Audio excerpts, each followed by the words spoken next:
ሴቶች ቢሞቱ የማይናገሯቸው ነገሮች። የትኛዋም ሴት በህይወቷ የማትናገረው ድብቅ ሀቅ አላት። እንድታውቅባት ግን አትፈልግም። ሴት ልጅ በህይወት አጋርነት ወይም ደግሞ ሴት ልጅ ጋር ህይወትህን ለመኖር ወይም ደግሞ ሴትን ልጅ የሆነችን ቆንጆ ሴት የህይወት አጋርህ ለማድረግ ስትመርጥ መጀመሪያ ማንነቷን ማወቅህ በጣም ጥሩ ነው። ምክንያቱም የሚኖርህን ህይወት ስለሚወስነው ነው። ካንተ ጋር የሚኖራትን መስተጋብር በሚገባ ታውቃለህ። በዚህ ቪዲዮ ወይም ደግሞ በዛሬው በሳቢሳ ዝግጅቴ ሴቷን እንዴት መቅረብ እንዳለብህ እውቀት እንድታገኝ ነው የማደርግህ። ስለዚህ ለሳቢሳ ሚዲያ አዲስ የሆናችሁ ወይም ደግሞ ሳቢሳ ሚዲያን ሰብስክራይብ ያላደረጋችሁ ሰብስክራይብ እያደረጋችሁ ለሌላ ሰው እንዲደርስ ደግሞ ሼር ማድረጋችሁንም እንዳትረሱ። አብራችሁን ቆዩ። አንደኛውና የመጀመሪያው ማረጋገጫ ገንዘቧ ነው።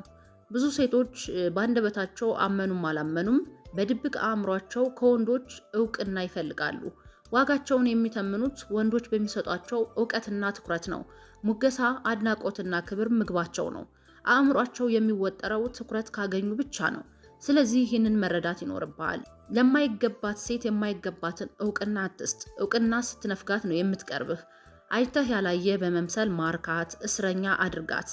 ወይም ደግሞ አይተሃታል ግን እንዳላየህ በመሆን እንድትማረክ በአንተ እንድትገዛ ማድረግ ትችላለህ። እስረኛህ ልታደርጋት ይገባል።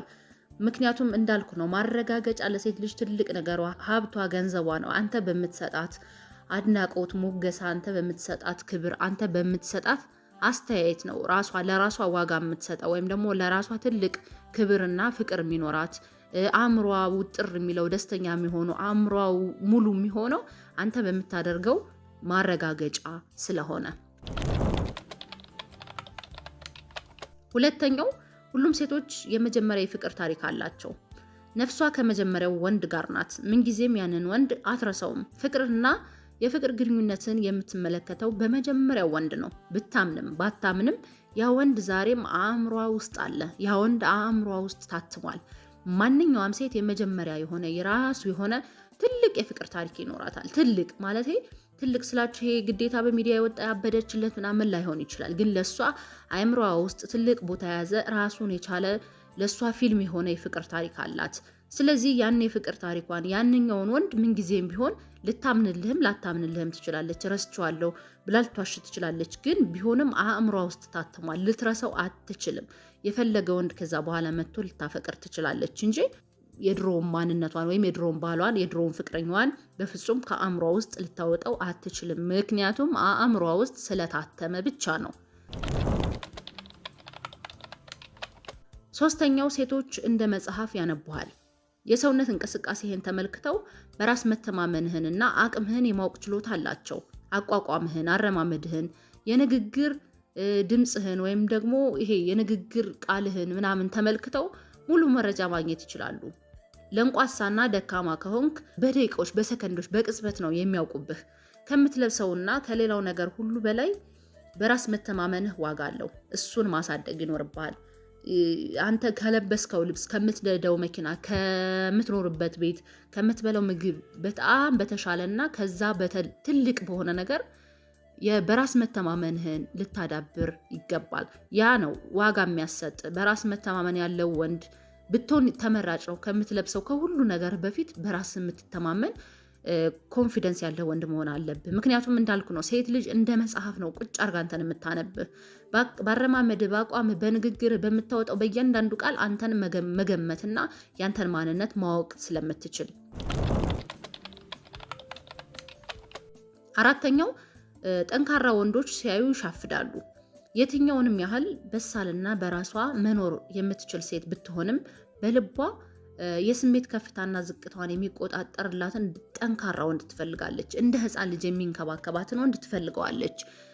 እንደ አለት ጠንካራ ወንድ ትመርጣለች። በጣም ጠንካራ የሆነ በራሱ የሚተማመን ጀግና የሚባል ወንድ፣ በቃ ወንድ የወንዶች የበላይ ለሆነ ወንድ ትሸነፋለች። ግን ይቺ ማንኛውም ሴት ናት። ምንም ደረጃ ላይ በገንዘብ፣ በሀብት፣ በእውቀት የተሻለች ሴት ልትባል ትችላለች። ግን ጠንካራ ወንድ ሲያይ የትኛውም ሴት የመሻፈድ እድሉ በጣም ትልቅና ሰፊ ነው። አንተ ጠንካራ ወንድ ከሆንክ፣ በራስ የምትተማመን እንደ አለት ጠንካራ ጀግና የሆንክ፣ ምንም ነገር የማይበግርህ አይነት ወንድ ከሆንክ ሴት ልጅ ባንተ የማትሻፍድበት ምንም አይነት ምክንያት የላትም። ደግሞም ብዙ ሴቶች እንደዛ ናቸው። ጠንካራ ወንድ ሲያዩ ይሻፍዳሉ፣ ለዛ ወንድ ይገዛሉ። አምስተኛው የወንድ ልጅ መልካም ጠረን ይስባቸዋል። ጠረንህ ኃይለኛ መሳቢያ ነው። የመጀመሪያን ፍላጎት የሚቀሰቅሰው እሱ ነው። ሴቶች የወንዶችን ልዩ ጠረን ይማረኩበታል። ሰውነትህ ሞቅ ብሎ ሲያልብህ ወይም ደግሞ ጠረንህ ከሰውነትህ መውጣት ሲጀምር ብዙ ሴቶች ይስባቸዋል። እቅፍ ስታደርጋት ያንን ልዩ ጠረንህን ካጋባህባት መቼም አትረሳህም፣ አትለቅህም።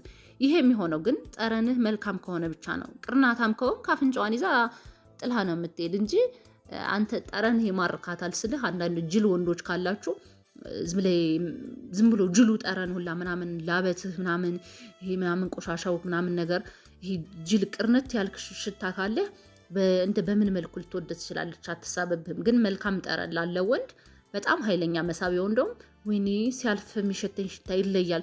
እሱ ሲያልፍ ከሆነ በቃ ከሰው ሁሉ የተለየ ሽታ አለው፣ የተለየ ጠረን አለው ደስ የሚል ብላ ታስባለች ወይም ደግሞ ትሳብብሃለች እንጂ ይሄ ጅሉን ጠረን ወይም ደግሞ ዝም ብሎ ምናምኑን እያልኩህ አይደለም። ደስ የሚለውን ከሰውነት የሆነ ደስ የሚል ሽታ አንዳንድ ወንዶች ከሰውነታቸው የሚወጣ ደስ የሚል ሽታ አለ። በንጽህናም በምንም ጽድት ያሉ ወንዶች እና አንዳንድ ወንዶች ደስ የሚል ሽታ የሰውነት ጠረን አላቸው። ያንን ሴት ልጅ ትማረክበታለች። የመሳቢያ ዘዴም ሊሆን ይችላል። ስድስተኛው የትኛዋም ሴት ስንት ወንድ ጋር እንደተኛች አትናገርም። ድንግልና እንደ ቅድስና በሚታይበት ሀገር ነው የምንኖረው። ወይም ደግሞ ድንግል መሆን ለሴት ልጅ ድንግል ናት ከተባለ ትልቅ ነገር ነው። በቃ ምንም ኃጢአት ሰርታ የማታውቅ ያክል ነው የሚሰማን። ወይም ደግሞ ድንግል ያልሆነች ሴት ባለጌ ምናምን እቺ ምናምን እንደዚህ የሚባል መዘለፍ አለ። ድንግል ባለመሆኗ ብቻ ብዙ አይነት ንግግር፣ ብዙ አይነት ወቀሳዎች ሊመጣባት ይችላል። ለዚህም ስንት ወንዶች ጋር እንደነበረች ለመናገር በፍጹም አትፈቅድም። ለምሳሌ አንዲት ሴት ድንግል አይደለችም፣ ፍቅረኛ ነበራት። ግን ስንት ፍቅረኛ እንደነበራት 4 2 3 ብላ አንተ ልትነግር አትችልም። በቃ ፍቅረኛ ነበረኝ ነው እንጂ የምትልህ ከስንት ወንድ ጋር ተኝታ እንደነበረ ስንት ፍቅረኞች እንደነበሯት በፍጹም ልትነግርህ አትችልም። ለምን? ድንግልና ጥሩ ነው። ድንግል መሆን እንደዚህ ነው፣ ክብር ነው። በቃ እንደ ጥሩ እንደ መልአክ በሚቆጠርበት ሀገር ላይ ነው ያለን ነው። ስለዚህ ድንግል አለመሆኗ ስለሚያሳፍራት ለአንተ ልትነግርህ በፍጹም አትሞክርም። ምንም ወንድ አላውቅም ብለው ልትዋሽም ትችላለች። አንዳንድ ሴቶች እኮ እንዲሁም ድንግል ነኝ ምናምን ብለው እንዴት በኋላ ወንዱ ድንግልናዋን ሲያጣው እንዴት ምናልባት አብሯት የመተኛት አጋጣሚ ካገኘ ሲያጣው እንዴት ብሎ በሚጠይቅ ሰዓት በቃ እኔ አላቅም፣ ግን ምንም ነገር ማንም ወንድ ጋር ተገናኘች አላቅም ይላሉ። ሰባተኛው ማህበራዊ ሚዲያ የስለላ መሳሪያዋ ነው። በዚህ የቴክኖሎጂ ዘመን ሴት ልጅ ከወደደች ሶሻል ሚዲያን ማሰሷ የማይካድ ትልቅ ሀቅ ነው። ለምሳሌ ወዳሃለች ምናምን እና ገብታ ሙሉ ነገር ሶሻል ሚዲያ ላይ ፌስቡክ፣ ኢንስታግራም፣ ቲክቶክ ሊሆን ይችላል። ብቻ አንተ በምትጠቀመው የትኛውንም ነገር ሙሉ መረጃህን ማየት ትፈልጋለች። ማን ጋር ጓደኛ እንደሆንክ፣ ማንን ላይክ እንዳደረግ፣ ምን ፖስት እንደምታደርግ፣ ምን እንደምትወድ፣ ምን እንደምትጠላ፣ የቀድሞ የፍቅር ግንኙነትን ሁሉ ታውቃለች። ከማን ጋር እንደነበርክ። ማህበራዊ ሚዲያ ስትጠቀም በጥንቃቄና በብልጠት ይሁን። የማይታይ ይመስልሃል፣ ግን መንገድ ዳር የተሰጣ የስንዴ ቆሎ ወይም ደግሞ መንገድ ዳር የተሰጣ የሽሮ እህል እንደማለት። ድሮ ተማሪ ያለን መንገድ ዳር ሰዎች የሽሮ እህል ያሰጣሉ ወይም ደግሞ አተር እና ያን አተር ይዘን ነበር የምንሄድ፣ እንሰርቅ ነበረ። ምክንያቱም ስለሚታይ ግልጽ ቦታ ላይ ስለተቀመጠ። ስለዚህ ሴቷም እንደዛ ነው የምታደርግህ። አንተ ማህበራዊ ሚዲያን የምትጠቀም ከሆነ በቃ መንገድ ዳር የተሰጣ ነገር እንደሆነ ማሰብ አለብህ። በደንብ ነው ጎልጉላ፣ በደንብ ነው ሴት ልጅ ውስጥህን ማወቅ ስለምትፈልግ በደንብ ታይሃለች። እና ሚዲያን ስትጠቀም ማህበራዊ ሚዲያ ላይ በምታደርገው እያንዳንዱ ነገር ነገ ማትጸጸትበት ነገር፣ ነገ የሆነ ማለት አንተ ህይወት ላይ ምንም ተጽዕኖ የማያመጣ ነገር ፖስት ብታደርግ፣ ላይክም እያንዳንዱ ነገር እንደዛ ብታደርግ ተመራጭ ነው። ስምንተኛው ፍላጎታቸውን በቀጥታ አይናገሩም። የምታፈቅር ሴት በቀጥታ አትነግርህም። ባህሉ፣ ወጉ፣ ልማዱ፣ ተፈጥሮ ሁሉ ይከለክላታል። ማፍቀሯን ማመን ሽንፈት ይመስላታል። ይልቁንስ ቀኑን ሙሉ አንተን ለማውራት ብዙ ሰበቦችን ትደረድራለች። ድንገት ጥያቄዎችን ትፈጥራለች እንጂ ምንድነው ይወደኛል አይወደኝም የሚለውን ለማረጋገጥ ነው የምትሞክረው። ከዛ በዘለለ ደግሞ ወደኸኛል አፍቅረኸኛል ብላ በፍጹም አትጠይቅም። ነገሮችን በቀጥታ አትናገርም። እሷን ብትሆን ደግሞ ብታፈቅርህ ብትወድህ በቀጥታ ወድሃለሁ አፈቅርሃለሁ አትልም። ዙሪያ ጥምጥም ነው የምትሄደው እንጂ ቀጥታ ላንተ አትነግርህም። 9ኛው ቀልድና ጨዋታ ይወዳሉ። ነገሮችን አዋዝቶ ፈገግታና ሳቅን ጨምሮ የሚያወራቸውን ወንድ በፍቅር ጠብ ይሉለታል። ሳቃቸውን መቆጣጠር እስኪያቅታቸው ድረስ የሚያስፈነድቃቸውን ወንድ ይመርጡታል። ጨዋታ አዋቂ ሁን፣ በዙሪያህ ፈገግታ ይኑር። የሳቅ ድባብ መፍጠር የምችል አይነት ወንድ መሆን ይኖርብሃል። ሴቶች እንደዚህ አይነት ወንድ ከሆንክ በጣም ነው የሚከተሉህ፣ በጣም ነው የሚያፈቅሩህ፣ በጣም ነው የሚወዱህ። ይከተሉሃል። ሁልጊዜም ካንተ ስራ አይጠፉም። 10ኛው ሲበሳጩ ምቾት እንጂ መፍትሄ አይፈልጉም። ከተበሳጨች ችግሯን ለመፍታት በፍጹም አትሞክርም።